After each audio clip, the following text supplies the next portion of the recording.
You may have noticed that I love inspiring conversations with children's books authors, and for obvious reasons. I'm a children's book author myself, and I love investing in the next generation to become well-grounded individuals. My guest is the author of 17 children's books. And yes, that takes a lot of hard work and dedication. How did she do this? Clip a seat and let's get inspired. Welcome to the Minute Mastery Podcast, a conversational productivity and time management podcast where busy authors and entrepreneurs are inspired to create time for what truly matters. I'm your host, Ngozi Edema. I'm a time management coach, writer, and entrepreneur. Here you are encouraged to turn your minutes into milestones and to create at least 1 hour a day working on your goals without getting overwhelmed. But before we jump into today's episode, hello mamas and papas in the house. What do you want in a storybook?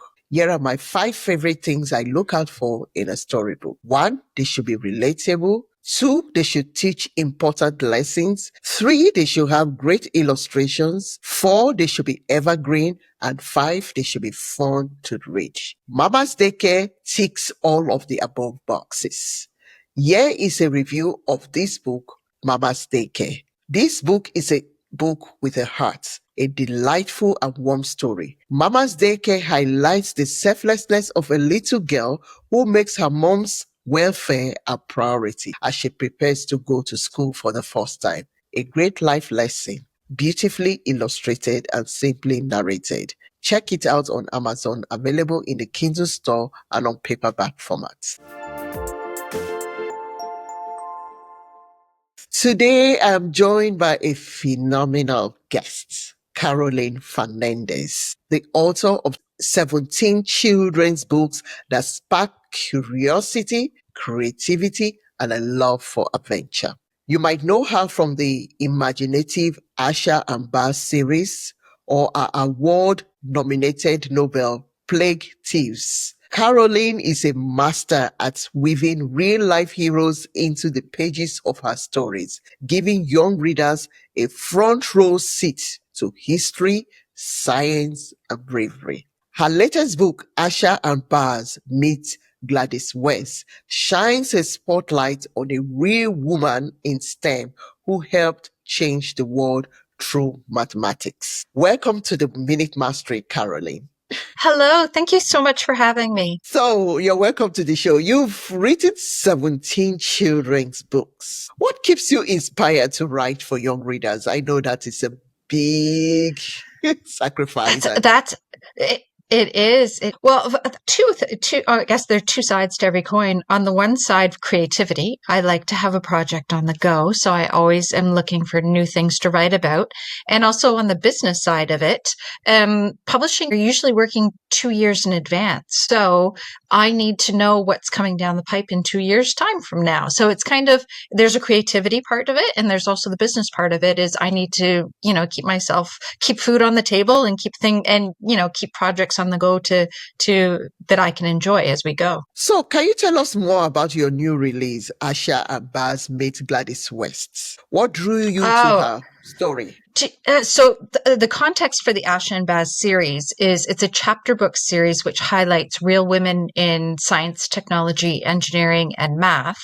And it's a biography, but at the same time, it's an adventure story. So it's not like hugely educational, but you're kind of learning along with the characters as they travel back in time and meet these fantastic women. And I chose Gladys West because I actually credit her every day without knowing her because she did the math that went into modern day GPS. And I myself get lost all the time, and I use the GPS in my phone daily. And when I realized that she was the one who did the math for it, I thought, well, this is, not only is this a great subject, but I need to thank her for making my life so much easier in navigating the world. And she's someone that is not comes to mind as a famous woman, probably one of those women who was lost in time, because a lot of the guys got the pages in the history books, and women's accomplishments weren't really there.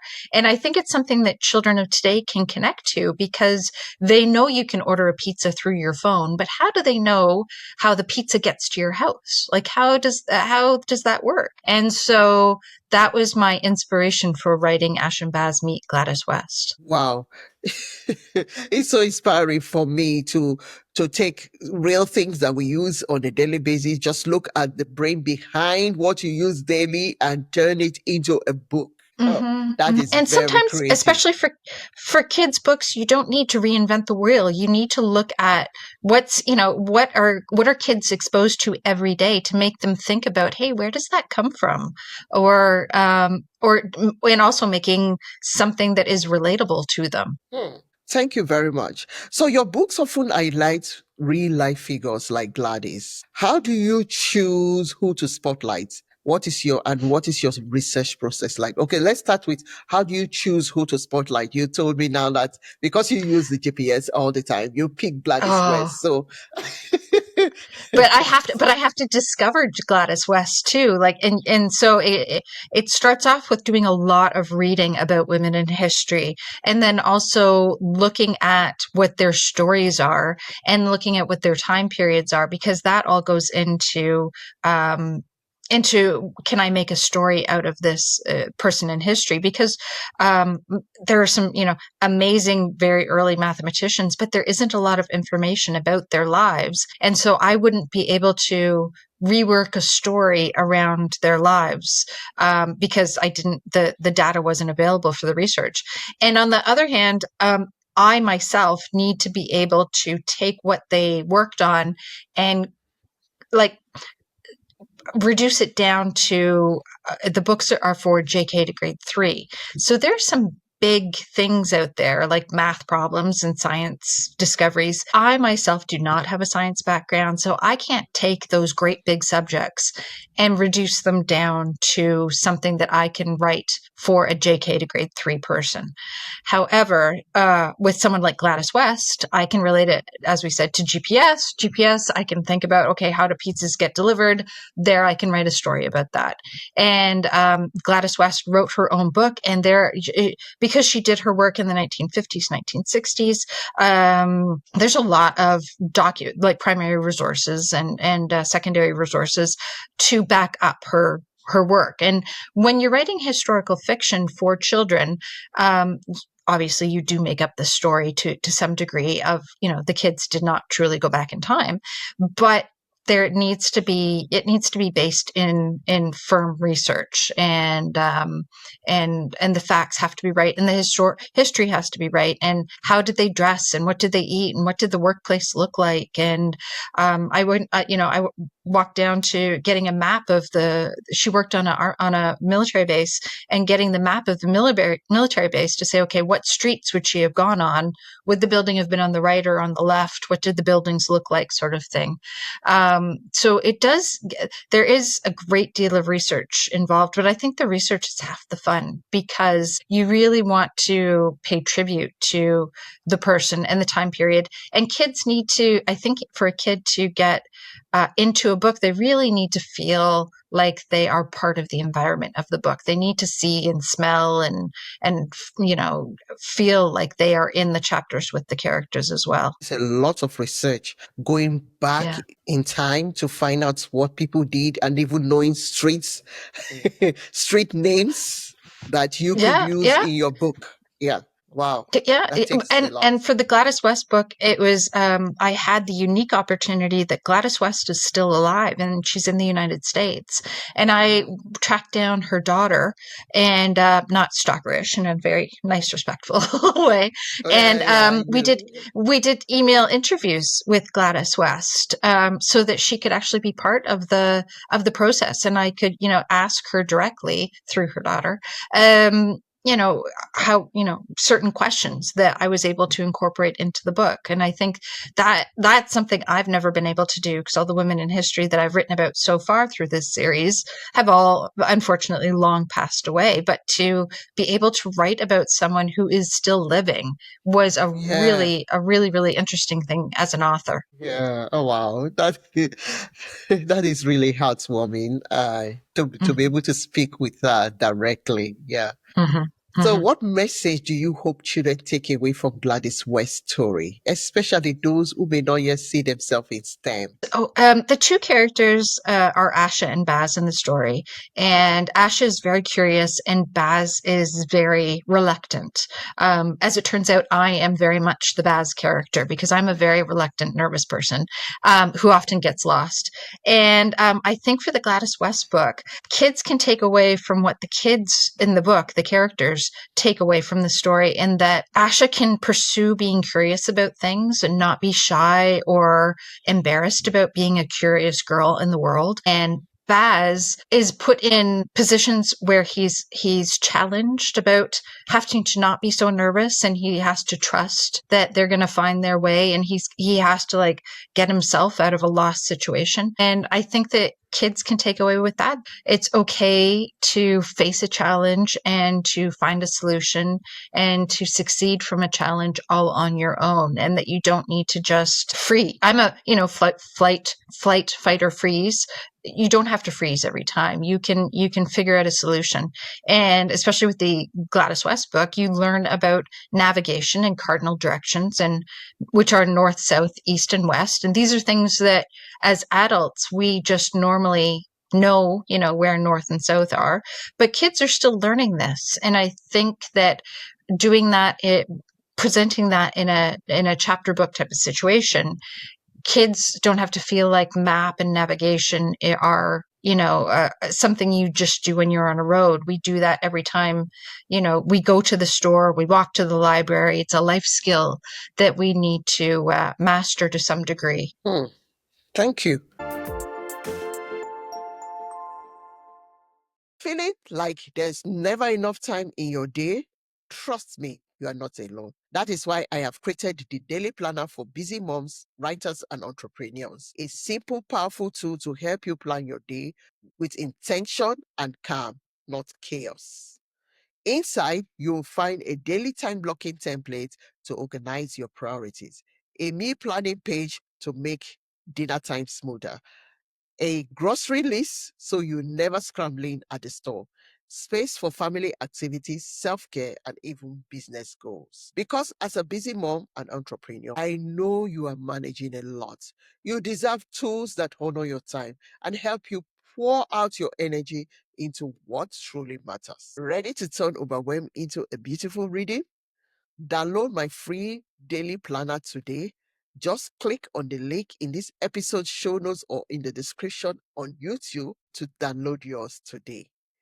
You've got this, and I'm cheering you on every step of the way. Thank you. I just love the way you weave these things seamlessly together, and using real life situations. A kid cannot look at your book, read your book, for instance. They can identify themselves as either Asha or Baz. Some can be Mm-hmm. curious and brave. Some want to know. Others are a little bit laid back like me, but and not they and can not all friends need to be the same. Like not all you don't friends. have to have you don't have to have like two nervous people, or if she's brave, then you have to be with somebody brave. It's good to have a diversity of friends as well, and you can relate, or you can rely on each other.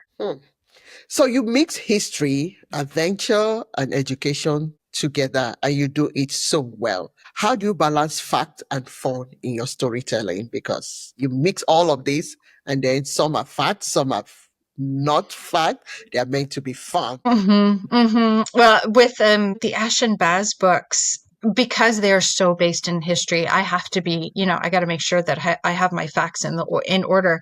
So what I do is I write a list of, these are the things that happened to this person, or this, these are the things that I want to hit on in the story, which are true facts. I also always incorporate the geography of where they're going to. So in this book, they were going to a naval base, and I, write about what does that naval base actually, look and sound like and all that sort of stuff.